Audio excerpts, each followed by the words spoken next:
Aloha, I'm Susan with letsfeelexcellent.com or the YouTube channel by the same name.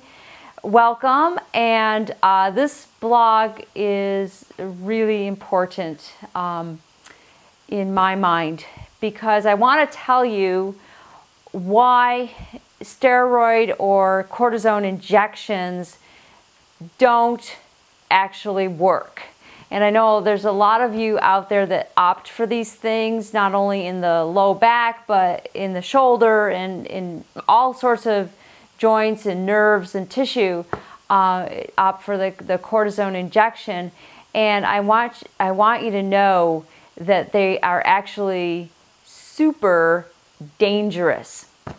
And what we're doing with the cortisone injection or steroids is the same thing, is you're actually treating the effect of the cause, and it does not do anything at all for the cause of why you're feeling the pain. In fact, what happens is this medication actually prevents the healing that you need to take place. So what's actually happening? Let's just take an example in the body so we can see how this works. Let's take sciatica, because that's really popular. Back pain itself is popular. This whole scenario of the discs themselves wearing out, right, is very, very popular. So what happens when you have a disc? First of all, let's look at the disc. The disc itself is really, really tough. You know, if I was to show you an example, you know, of this, maybe an analogy, I might use 2 graham crackers for the vertebrae in a marshmallow, but the disc is nothing like a marshmallow. It is so strong that in dissection we can't even get a probe through it. That's how strong your little cushions are. And they are there to be cushions, and they are there to be very fluid-like. Now, in the cushion, it's like a jelly donut, not in strength, but in the aspect that there's this jelly-like stuff in the middle, the nucleus pulposa. And then there, around that is this tough, tough stuff with rings that are even tougher. And there's 8 rings in there, right? And what has to happen is gravity has to squish your disc with the consistency, and with enough time, this gravity has to push down on the disc, which means it has to be in the wrong spot. So like if you have a rib cage that's over to one side, or you know, your pelvis is what do I want to say here? What's the word that I want to say? It's locked up in a way from sitting in bucket seats and soft chairs, or just our general sitting in general, or the posture's off in such a way where that pelvis is not really moving the way it needs to move, and it's really tight. Then the forces from below and the forces from above can start to rotate the disc, and they can start to bend the spine, so you can have like curves in the spine. I should show maybe like that. And you can start to have these vertebrae squish the disc. And what happens a lot with people that do a lot of hard physical work and don't get any kind of leverage movement therapy or bodywork treatments, they hold a lot of emotion in their abdominal region, or people don't really use their abdominal muscles aren't balanced.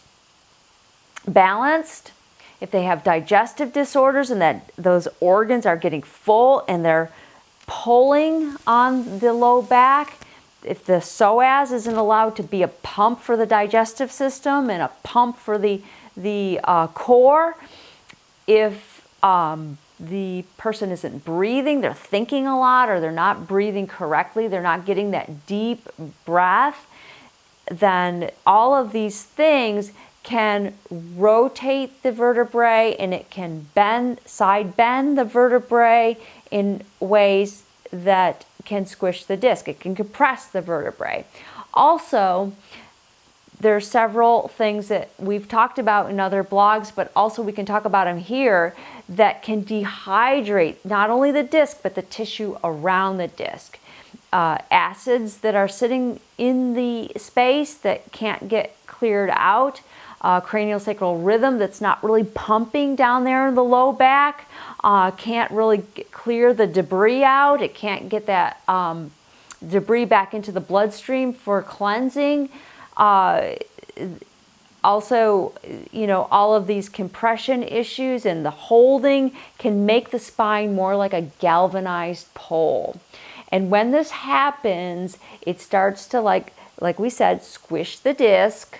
And when that marshmallow, that's really not as soft as a marshmallow, gets squished, like if you were to squish a marshmallow, what would happen? It would just not spring back after a while because it would become dried out, right? And it would expand. And so when it does that in one direction, then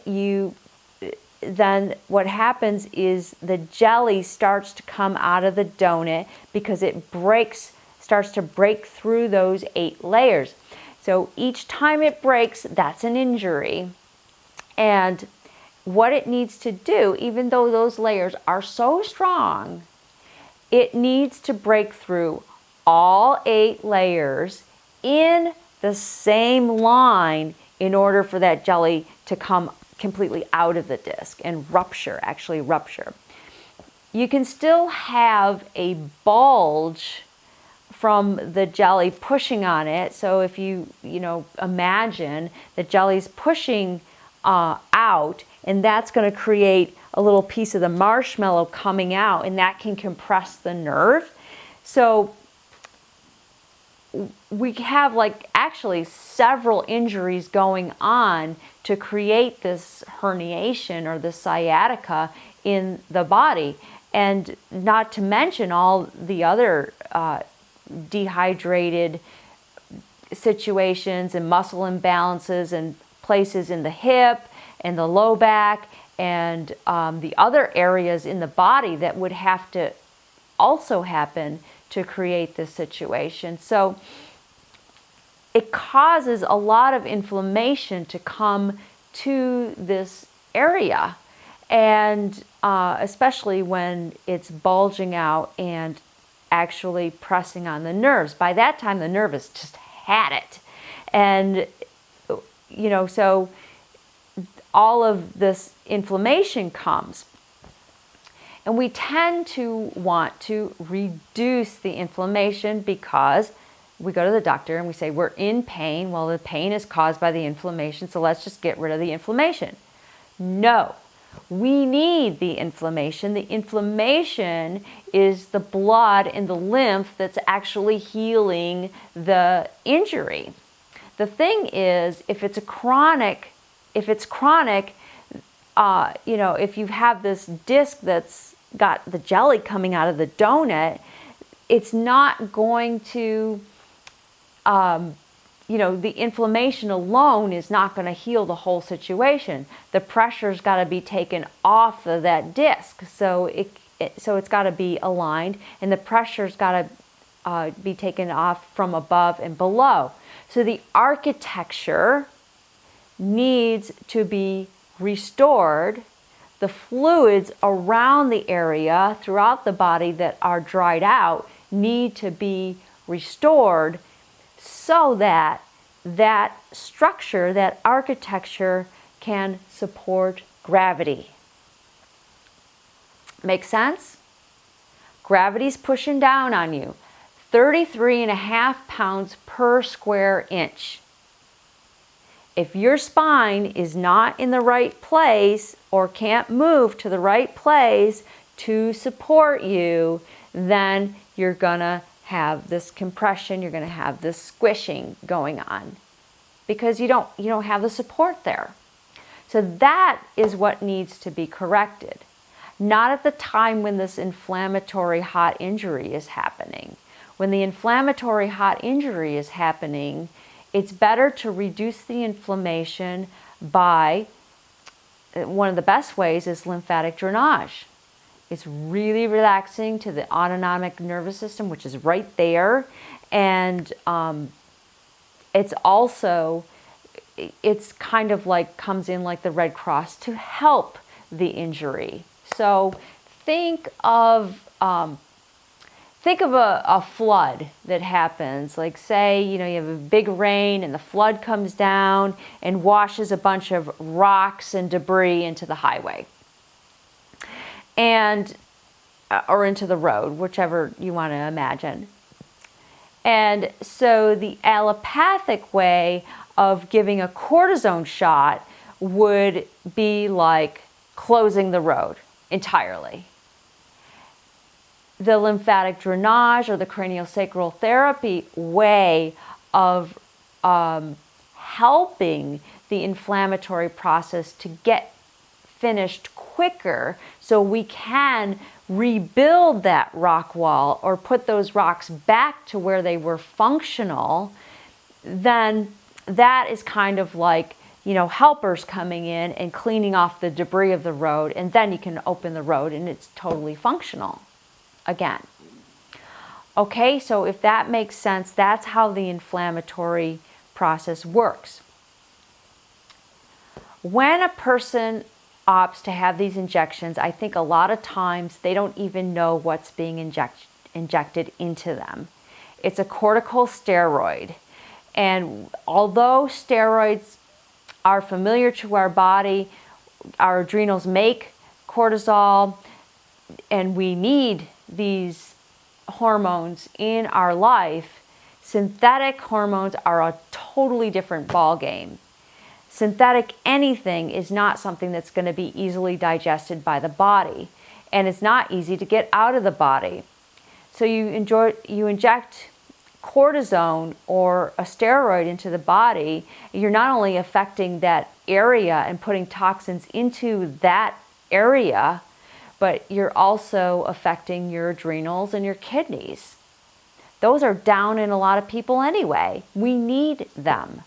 So it's a pretty high price right there to take just to do those cortisone injections.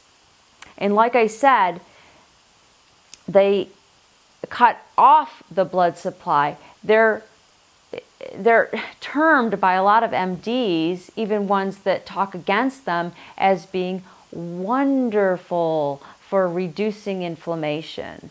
Yeah, they totally cut it off. But like I said, that's in my mind, that's not really a good option, especially when we're looking more at how dangerous these injections especially are. So what do they do? I have like 3 pages of notes on this.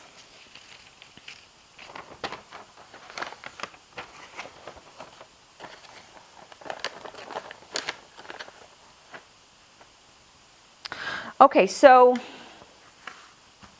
if we cut off the inflammation and we don't allow the area to heal, therefore we haven't even taken the first step at taking care of the problem or fixing the problem, then we can have chronic inflammation in our joints,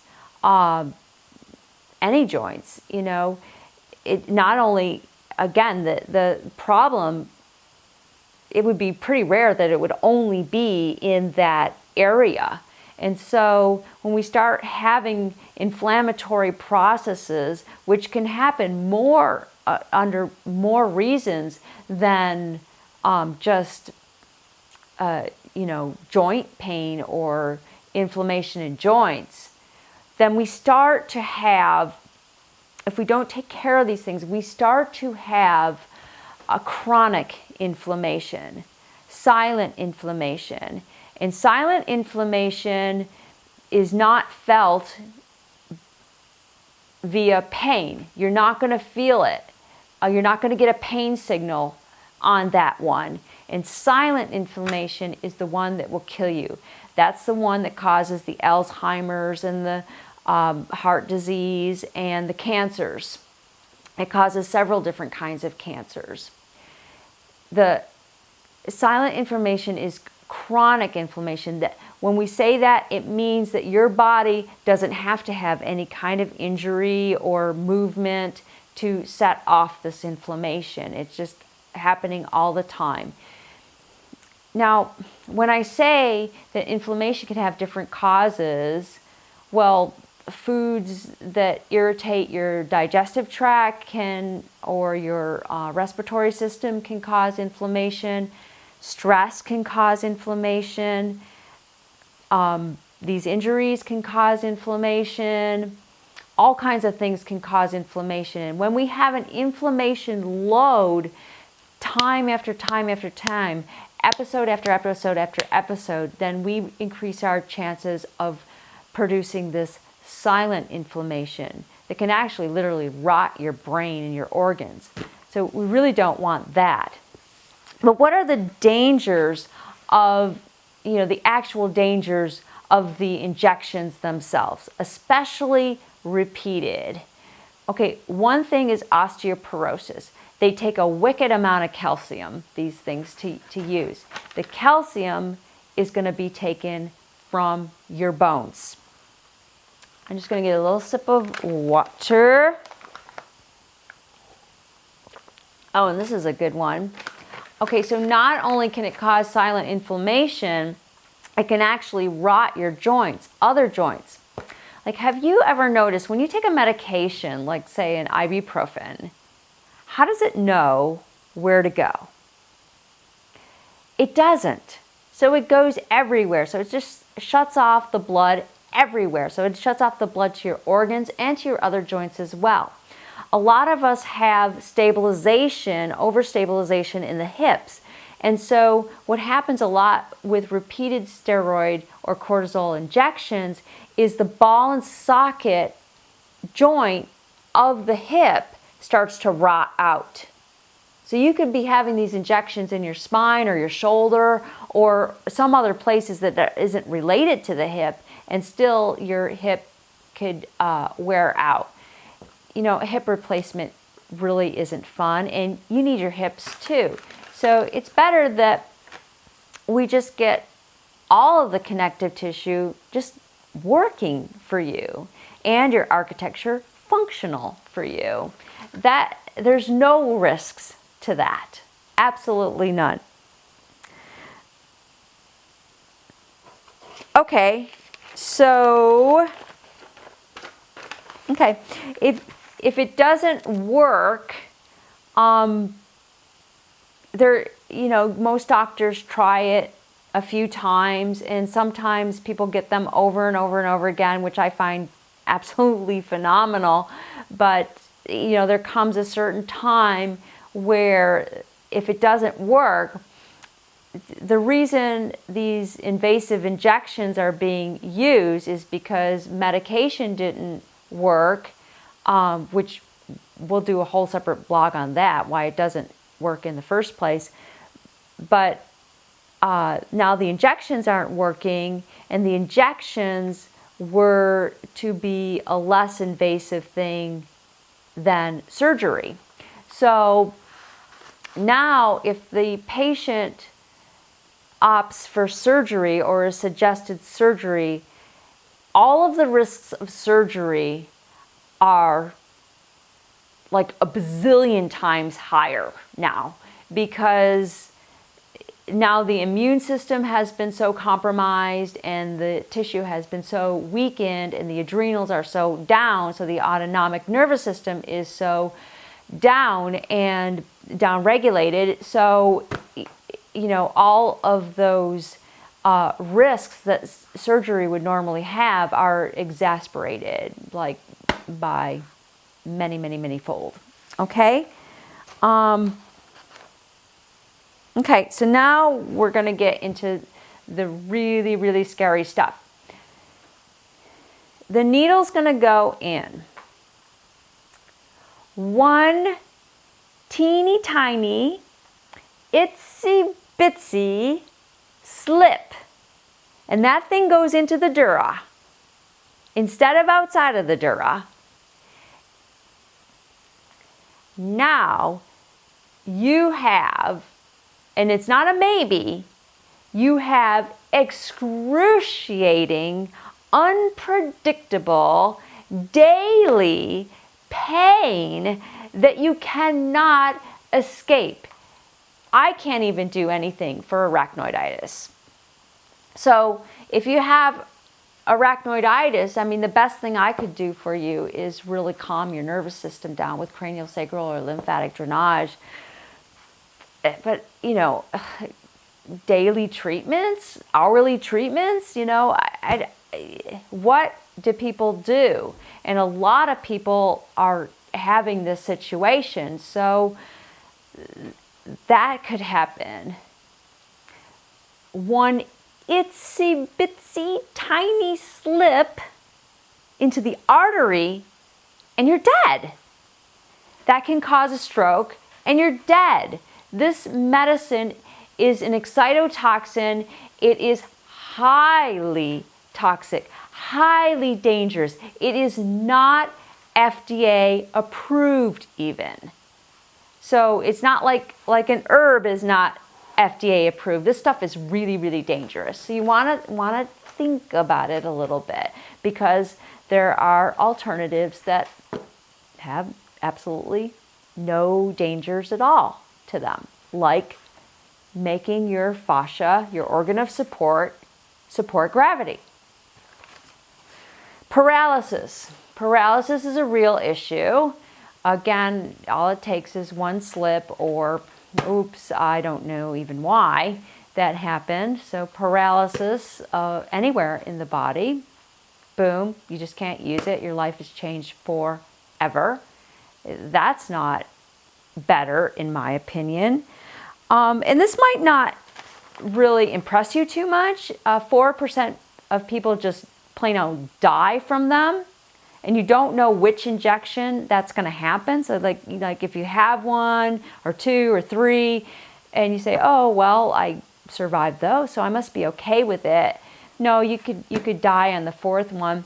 4% of people just straight out die from them. And that might not seem a lot to you, but with 9 million injections, over 9 million injections going on, it's almost, it's over 350,000 people that this happens to, and you wouldn't really want it to be you.